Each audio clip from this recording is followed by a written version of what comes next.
Welcome to this explainer. Today, we're decoding the absolutely mind-blowing biochemical masterclass of how plants actually generate their vital energy currency. By breaking down some incredible Hindi and English educational animations and lectures, we're going to look closely at the exact 3D cellular machinery that powers literally everything in the plant kingdom, from a tiny sprouting seed all the way up to a massive redwood tree. Okay, first things first, let's clear up a super common misconception right off the bat. Do plants actually breathe?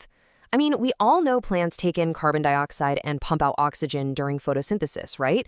But respiration is a totally separate, concurrent process where they actually consume oxygen to burn sugar and release energy, alongside carbon dioxide and water. Here is our game plan for today. We'll cover 1. The basics of plant respiration. 2. Glycolysis, splitting the sugar. 3. The anaerobic route, fermentation. 4. Entering the Krebs cycle. 5. The electron transport system. And finally, 6. Energy yield and amphibolic pathways. Let's kick things off with part 1, the basics of plant respiration. So there's this massive difference between us and plants. Unlike animals, plants completely lack specialized respiratory organs. No lungs, no gills, nothing like that. Instead, they rely on these tiny little openings on their leaves called stomata and loosely arranged cells on their stems called lenticels. Because plant tissues just don't have to work nearly as hard as animal muscles do, their energy demands, and therefore their need for oxygen, are way lower. They basically just let gases diffuse directly into their loosely packed interior tissues. Moving right along to part 2, glycolysis, or splitting the sugar.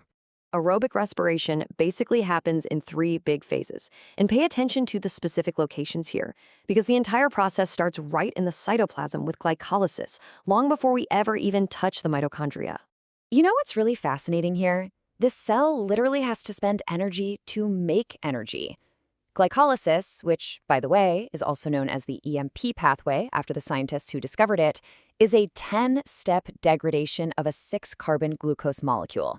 In the preparatory phase, the cell invests 2 molecules of its own ATP just to break the glucose into 2 3-carbon molecules called PGAL. But trust me, it pays off. In the payoff phase, those 2 halves generate 4 ATP and 2 NADH molecules.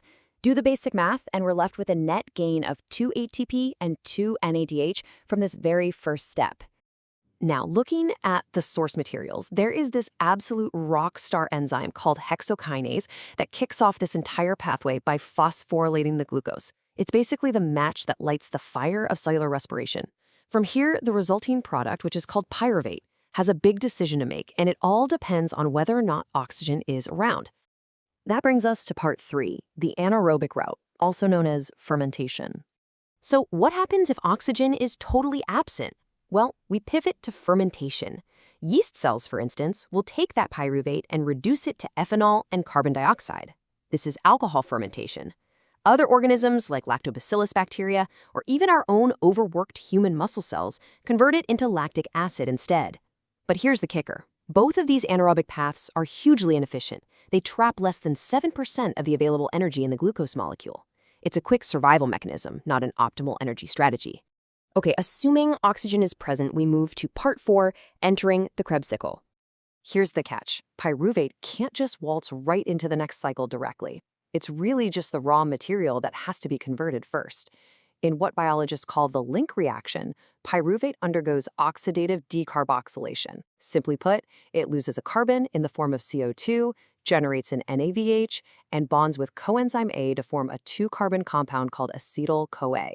Acetyl-CoA is essentially the crucial bridge in this metabolic fate. It takes those 2 carbons and drops them straight into the Krebs cycle, also known as the citric acid cycle, where they are going to be completely oxidized. As this cycle churns away, it releases the remaining carbons as CO2. But look at what we've actually achieved.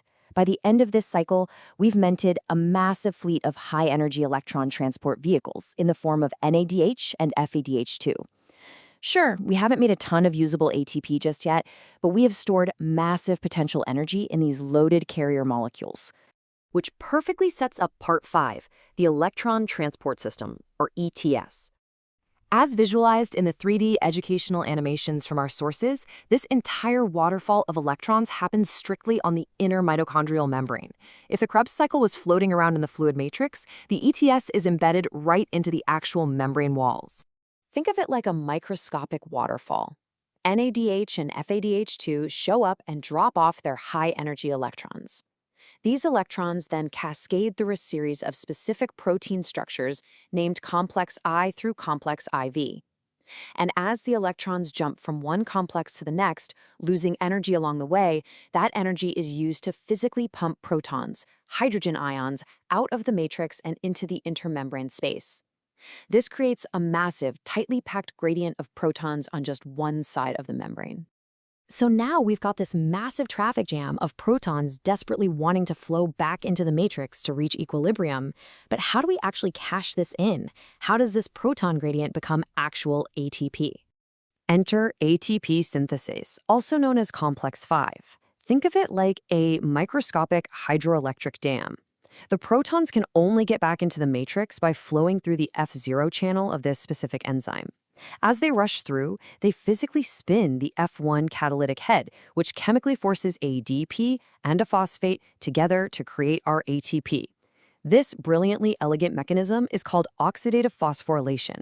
And just for the record, every NADH drives the creation of roughly 3 ATP, while FADH2 drives 2. Finally, part 6, energy yield and amphibolic pathways. Let's do the math here, because it really reveals the incredible efficiency of the aerobic system. Remember how fermentation gave us a measly 2 ATP? Well, complete aerobic oxidation yields a theoretical maximum of 38 ATP per glucose molecule. We get 2 from glycolysis, 2 from the Krebs cycle, and a whopping 34 from caching in our carriers at the ETS. Now sure, this assumes a perfect sequential order without the plant using intermediates elsewhere, but it really highlights the immense, unmatched power of oxygen-based respiration. All right, quick pop quiz time to test what we've covered on this biochemical journey. Based on the ETS we just looked at, where do those electrons actually go when they reach the very bottom of the waterfall at complex 4? The answer is oxygen. Oxygen literally sits there at the very end of the transport chain, patiently waiting to safely catch those depleted electrons. It grabs a couple of protons along the way and forms perfectly harmless metabolic water.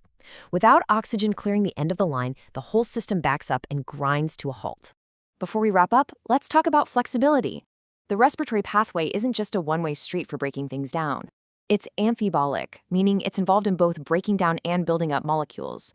Plants can burn carbohydrates, where the respiratory quotient, or RQ, is exactly 1, meaning the CO2 expelled perfectly equals the oxygen consumed.